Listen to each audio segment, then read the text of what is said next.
bom, irmãos, nós estamos juntos adorando o Senhor e com essa chuvinha lá fora, né? O ambiente fica mais aconchegante, né?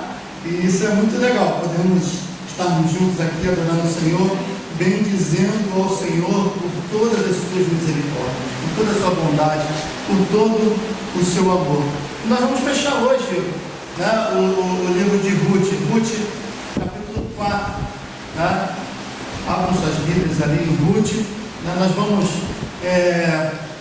caminhar, trilhar aos poucos esse texto aí, parte a parte, tentar entender um pouquinho desse texto, né? E nós vimos e temos aprendido das bênçãos da aliança, quer dizer, a graça de Deus derramada em nossos corações, em nossas vidas, por causa dessa aliança que Deus tem conosco. Isso é maravilhoso, é impressionante nós percebemos que quando Ruth declarou a sua fé, dizendo a Noemi que o povo dela seria o povo de Ruth, né? O povo de Ruth agora seria o povo de Noemi, né? E o Deus de Noemi seria o Deus de Ruth. Ela professou a fé dela, ela entra ela entra numa aliança com Deus.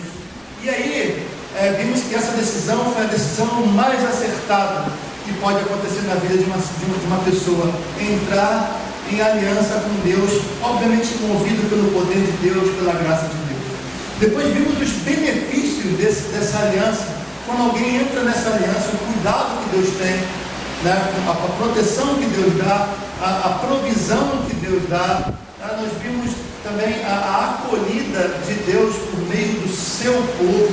E isso é impressionante, podemos perceber que quando uma pessoa entra na aliança, ela passa a pertencer a um povo, né? Ela passa a pertencer a uma igreja. E aí temos o capítulo 3, quando ela, de fato, seguindo as instruções de Noemi, né, ela pede que Boaz se case com ela, né? E naquele pedido nós aprendemos muitas coisas interessantes, mas nós vimos o poder de Deus ali agindo e operando na vida de Ruth. A graça de Deus, né? O acolher, né? Nós aprendemos que colocar no seu manto, colocar debaixo das asas, uma expressão para casamento. Ela estava querendo que Boaz se casasse com ela. E ela poderia ter escolhido pessoas mais jovens, mas ela não fez, né? Ela poderia ter escolhido jovens que fossem ricos ou pobres, mas pouco gosta de falar isso, mas ela não fez isso. Ela quis, de fato, de acordo com a lei, não apenas beneficiar ela, mas beneficiar a Noemi e todo esse processo, né, que nós vimos ali na vida de Ruth. Pela manhã nós falamos sobre isso na Boa Esperança. Mas agora chega o capítulo 4.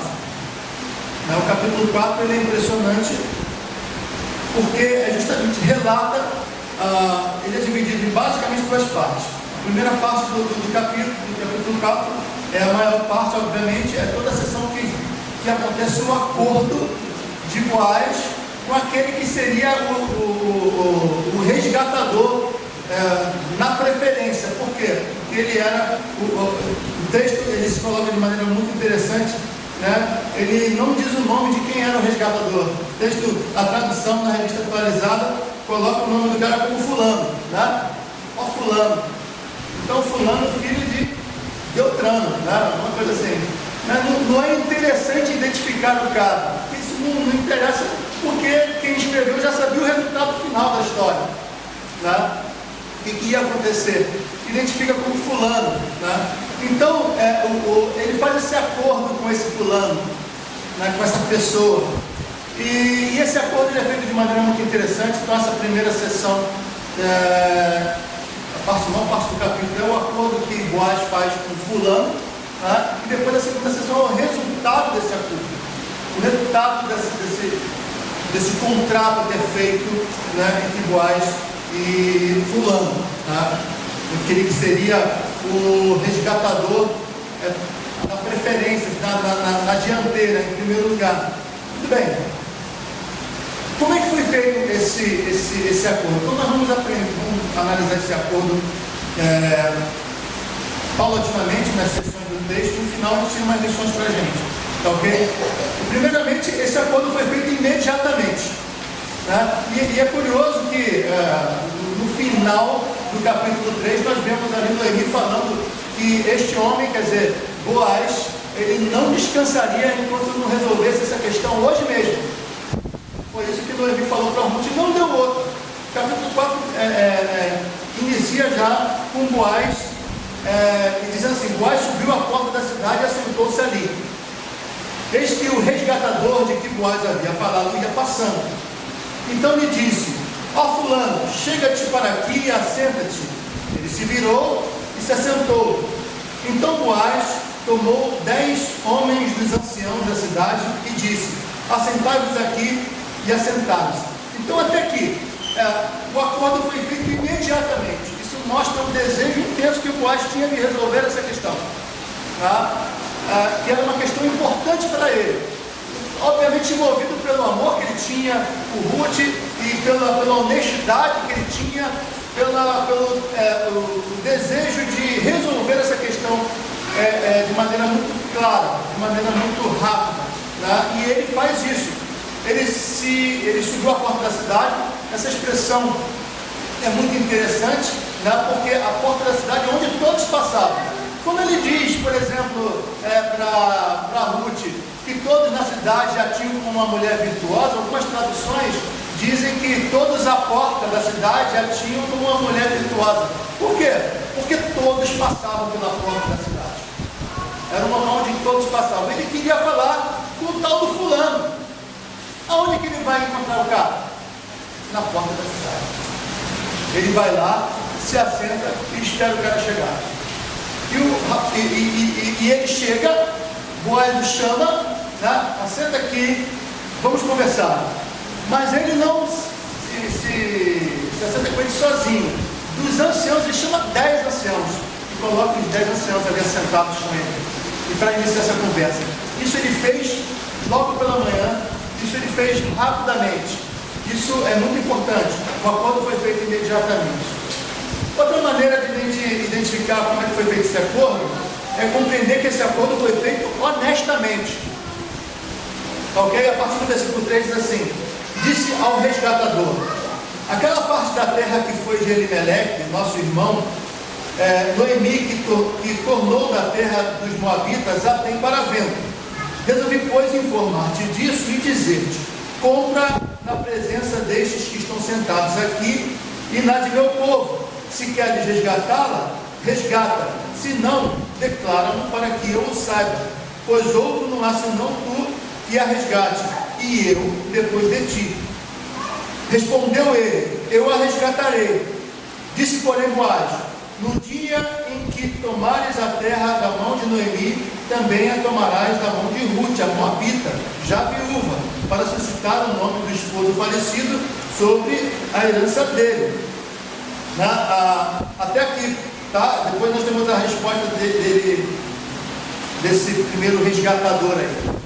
Então até aqui a gente nota a honestidade e a maneira honesta e clara como ele faz, como ele coloca a questão do acordo, tá? Ele mostra que havia uma lei, que existia uma lei dos resgatadores, o parente mais próximo tinha o direito, quer dizer, ele compraria aquela terra, compraria a terra de Noemi. Como assim? Noemi tinha terra para vender? Não, a terra pertencia a Noemi por direito de posse, mas porque Deus dizia o seguinte: a terra é minha. Então, para quem eu der a terra, essa terra pertence a essa pessoa. Se ela vende, lá na frente ela tem o direito de resgate. E se não tem ninguém que resgate, no ano do jubileu, essa terra volta para ela.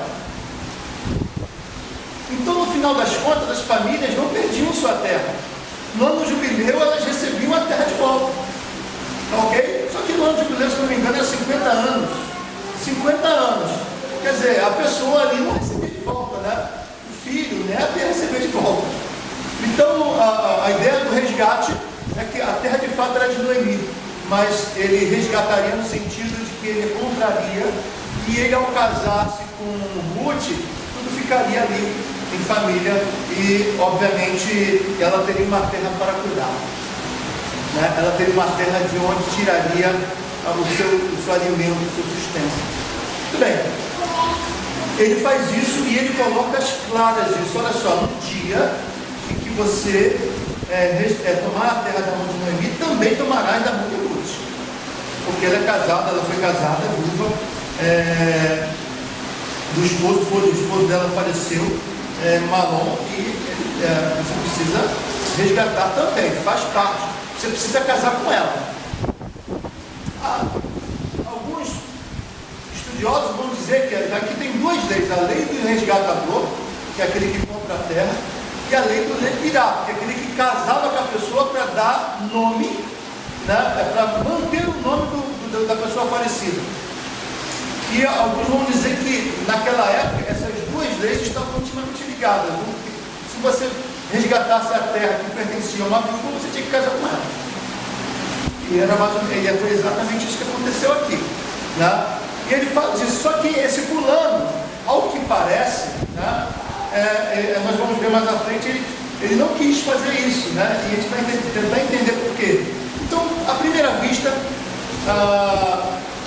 Boaz coloca todos os termos, ele não esconde nada, ele coloca tudo, ele coloca de maneira aberta, ele coloca de maneira honesta. Então, o acordo foi feito imediatamente e honestamente, mas o acordo foi feito também legalmente, e é o texto que diz a partir do versículo 6.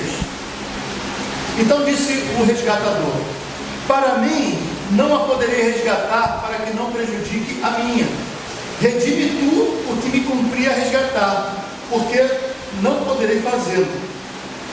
Este era outrora o costume em Israel, quando há resgates e permutas. O que queria confirmar qualquer negócio, tirava o calçado e dava ao seu parceiro.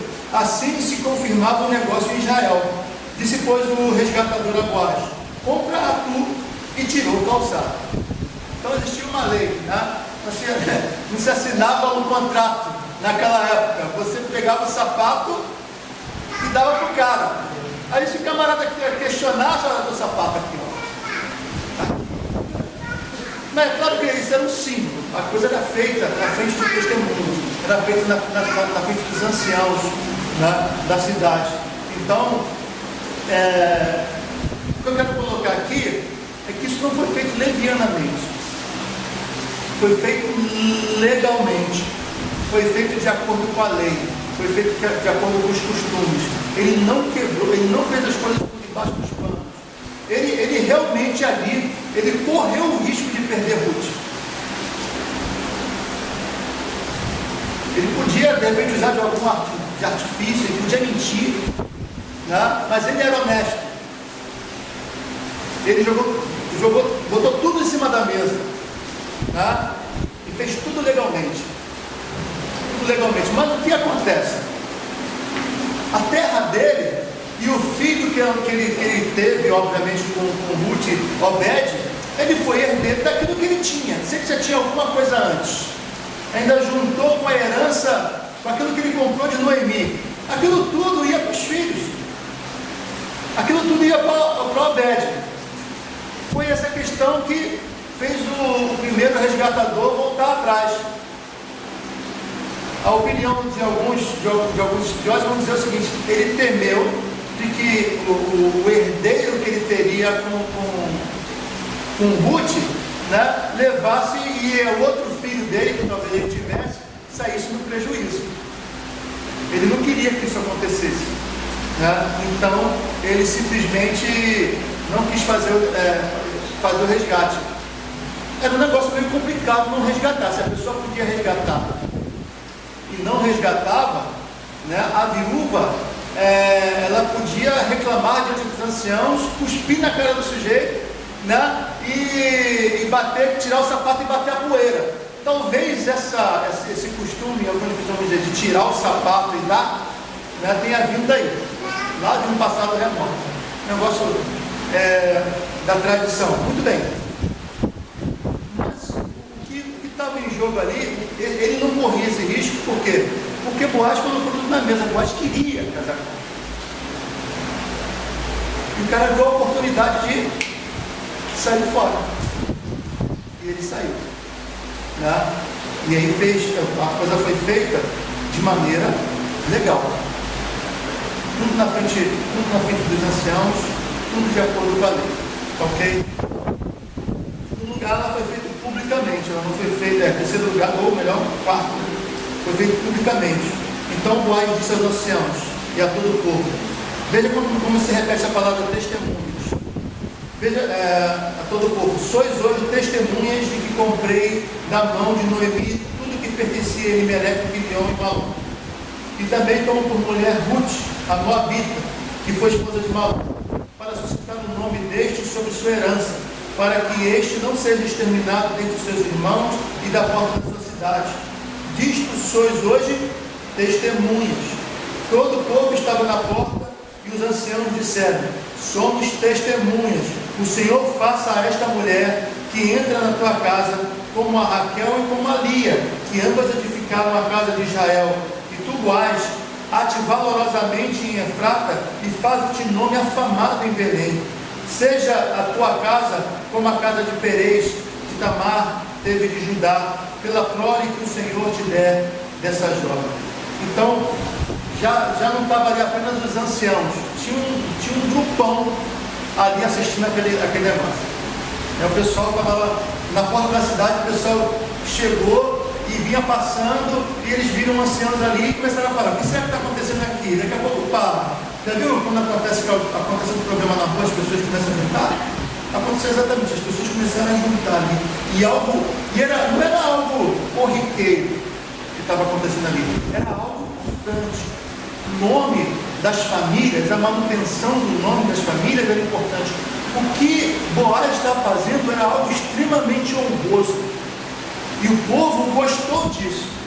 Né? É algo impressionante. Ele faz isso publicamente, ele faz isso para todos verem que ele estava assumindo uma grande responsabilidade e aquelas pessoas eram testemunhas do ato dele, que era um ato público, mas um ato generoso, um ato de amor. Esse foi a forma, o acordo, né? Como foi feito esse acordo entre Boaz e o primeiro resgatador, o fulano, né? Filho de Beltrano. Muito bem. Agora, qual foi o resultado do acordo? Aí é interessante, nós temos uma visão do livro todo. O livro começa com o quê? Capítulo 1, com uma família destruída. Com duas viúvas e uma que não queria nem mais ser chamada de Noemi, queria ser chamada de Mara, amarga. Na Noemi, que é uma mulher agradável, doce, agora é uma mulher amarga. Mas ela toma uma decisão acertada, elas voltam para Belém. E aí aquela família destruída, aquela família esfacelada, cheia de amargura, agora é uma família que tem esperança. Capítulo 2. Fazem parte da aliança, começam a receber o amor que vem da aliança. Né? E aí o capítulo 3 é a grande ponte do capítulo 2 para o capítulo 4, né? Que é a articulação de Noemi para conseguir o casamento para Ruth. Né? E aí você vê Boaz de fato manifestando o amor, o carinho que ele tinha por Ruth e dá a palavra dele que, se fosse possível, né? Se o primeiro resgatador não quisesse resgatá-la, que ele resgataria. Aí vem o grande capítulo 4. Aí nós vemos uma família esfacelada para uma família cheia de esperança, e agora nós vemos o quê? Uma família restaurada. E esse final é muito bonito, né? Assim tomou Boaz a Ruth, e ela passou a ser sua mulher, coabitou com ela, e o Senhor lhe concedeu que concebesse e teve um filho. Então as mulheres disseram a Noemi: seja o Senhor bendito, que não deixou hoje de te dar um neto que será teu resgatador, e seja afamado em Israel o nome deste. Ele será restaurador da sua vida e consolador da tua velhice, pois tua nora que te ama o deu à luz, e ela te é melhor do que 7 filhos. Noemi tomou o menino e o pôs no regaço e entrou a cuidar dele. Tudo indica, pela forma como o texto foi escrito, que a responsabilidade do cuidado daquela criança ficou por conta de Noemi. Porque o personagem principal desse livro é Ruth, sem dúvida. Mas em termos de importância hierárquica na história, Noemi é mais importante que Ruth.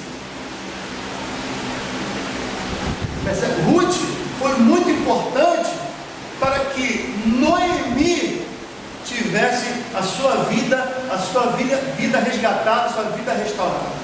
Deus usou Ruth para abençoar Noemi, uma mulher que de agradável virou amargo e de amargo virou agradável. Doce novamente, com um neto no colo, que ela agora chama de filho. Curioso isso, né?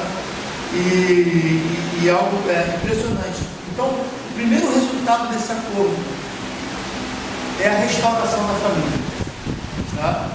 Nós vemos a família de Noemi sendo restaurada no neto.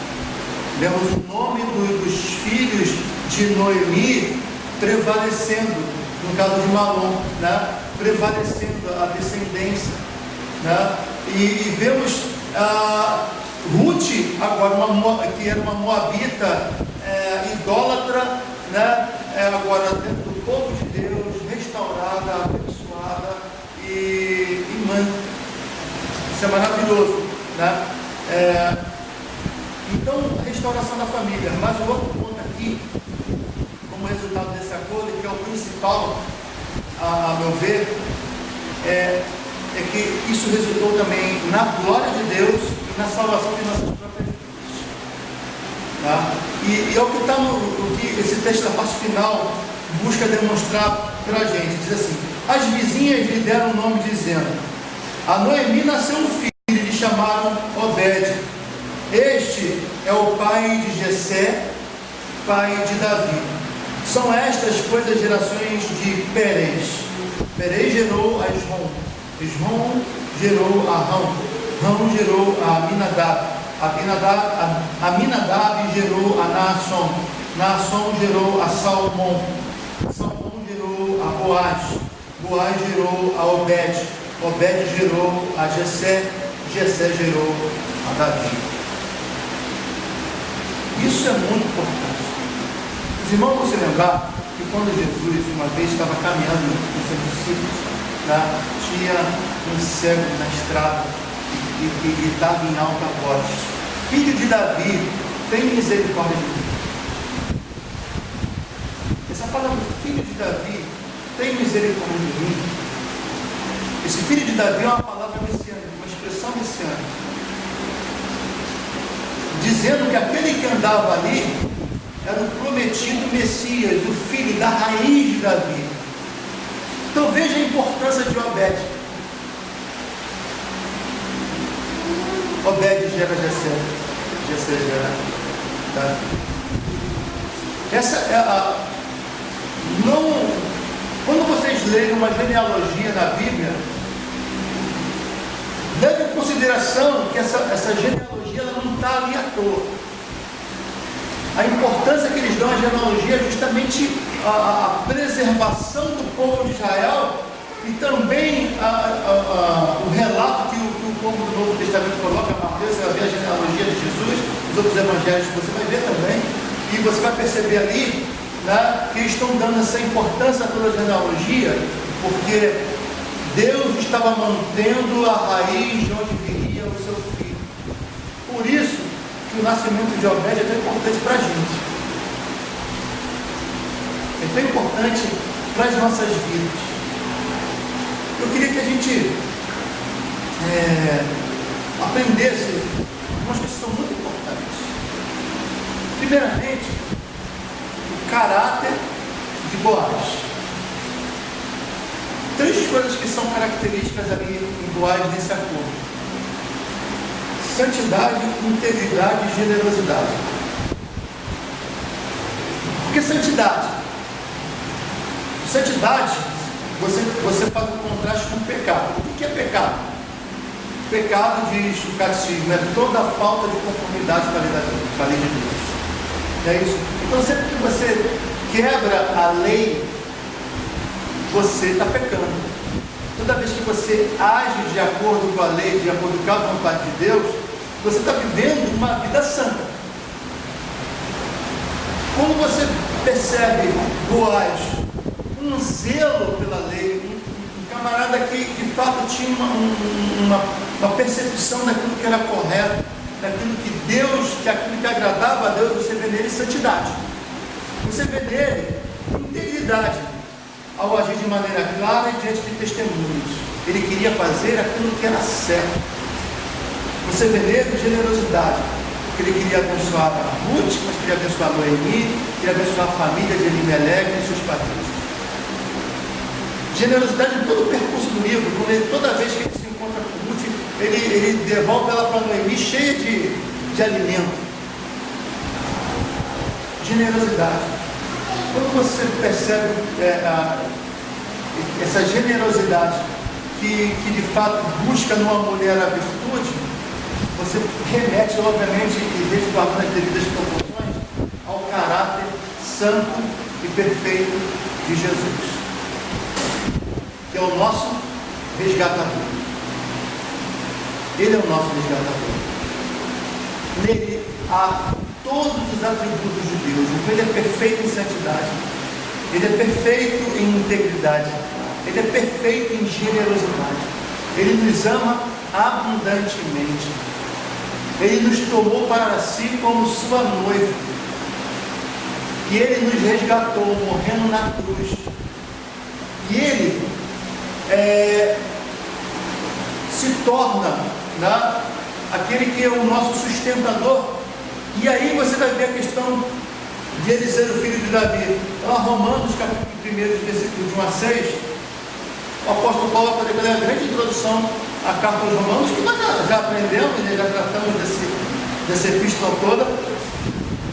Mas o Paulo diz assim, ele vai se apresentar: Paulo, servo de Jesus Cristo, chamado para ser apóstolo, separado para o Evangelho de Deus, o qual foi por Deus outrora prometido, por intermédio dos seus profetas, nas Sagradas Escrituras, com respeito a quem? A seu filho, o qual segundo a carne veio da descendência de Davi.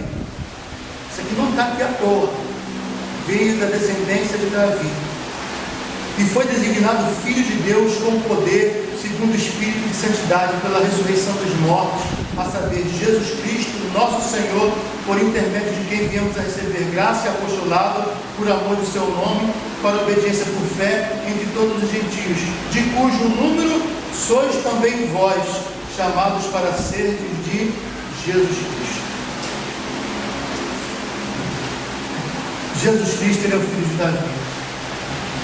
Ele veio a esse mundo para resgatar a você, resgatar a mim, e a certeza de que Ele é aquele que Deus enviou, a certeza de que Ele é aquele que foi esperado pelos judeus. Os judeus não o receberam, os judeus como nação, mas muitos judeus o receberam. Os apóstolos eram judeus, o receberam, foram feitos filhos de Deus. Todos aqueles que o recebem são feitos filhos de Deus. Nós podemos confiar em Jesus, nós podemos confiar em seu caráter, nós podemos confiar em sua bondade, nós podemos confiar em seu amor, nós podemos confiar em sua generosidade. Querido irmão, talvez na nossa vida nós tenhamos passado por alguma tribulação que nos tornou amargos, como Noemi, mulher doce tornou amarga. Mas na vida dela você viu uma mulher sendo restaurada. Você viu uma moabita, Ruth, sendo restaurada. Você viu uma família sendo restaurada. E você vê uma salvação sendo levada a efeito. Esse é o nosso Deus, em quem nós podemos confiar, que é digno de nosso louvor e de nossa adoração. Entregue, de fato, renove a sua vida, a sua comunhão com Ele. Renove os seus votos com Ele. Semana que vem nós vamos celebrar a Páscoa. Na Boa Esperança, 6 horas da manhã, teremos um culto alvorada. E aqui no horário normal, às 7 horas, teremos um culto também. E nós celebraremos esse Cristo que veio nos salvar, o filho de Davi, da descendência lá de Boaz, de Obed, de Jessé, de Davi, que veio, toda aquela lista, que gerou Maria, que gerou Jesus. Ele veio por mim, ele veio por você, me salvar individualmente e ao mesmo tempo salvar um todo como. Que esse livro nos ensine isso, o poder resgatador de Deus em nossas vidas, que não tem vida amarga que não possa ser transformada, que não tem vida que seja tão perdida que Deus não tenha poder para salvar. Deus pode salvar a pessoa mais perdida, a pessoa mais enfiada no lamaçal do pecado. Ele pode salvar uma moabita que na sua infância poderia ser uma idólatra que sacrificava, cuja família sacrificava seres humanos. Nós vimos pessoas, por exemplo, como o rei Manassés, que sacrificou seu filho e depois se arrependeu e foi perdoado. Esse é o nosso Deus. Nós podemos confiar nele, em Deus perdoador, em Deus que nos ama. Que Deus assim nos abençoe. Vamos orar? Pai, te louvamos pela tua muita misericórdia, pelo teu amor para conosco. Ó Deus Celestial, te pedimos que a tua palavra, Senhor, frutifique em nossos corações, que nós tenhamos esperança cada vez mais fortalecida em nossas vidas. Ó Deus, guia-nos, Senhor, faz de nós, Senhor, um povo, Senhor, que agora é um povo que percebe o seu resgate, que percebe o teu grande amor para conosco, que percebe a sua generosidade. Ó Deus, abençoa cada um que está, Senhor. Nós clamamos, Senhor, em nome de Jesus. Amém.